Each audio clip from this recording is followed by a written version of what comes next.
So in this GIMP tutorial video, I am going to be showing you guys how to insert an image on top of another image here on GIMP. So the first thing you guys have to do is open up GIMP and add two images into your design. So go to the top left here to where it says File, then press on Open and select two images in which you want to add one image on top of the other, and I'll do that right now. So I've now just added my two images. So here's the first one. This is going to be act as my background. So this is my background image, and I also have an image here of Homer Simpson. So I'm going to put Homer Simpson on top of this image. Now, how you guys do that is pretty straightforward.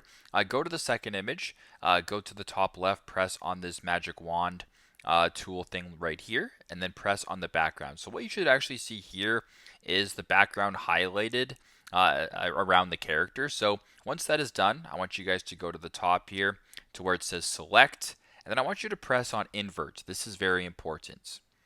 Now, once that is done, go ahead and copy this. So because I'm on a Mac, I'm going to press Command C, but you can also go to where it says Edit right here and press on Copy. Once that is done, go to the image background right here and go to the top once again, press on Edit, and then press on Paste As, and then Paste as Single Layer. So now, as you guys can tell, I have Homer Simpson right here. So I'm going to go ahead here and just move him a little bit over here, just to wherever I want him to go. So if I wanted him to be right there, you can go ahead and just press on Enter or do what you got to do that way.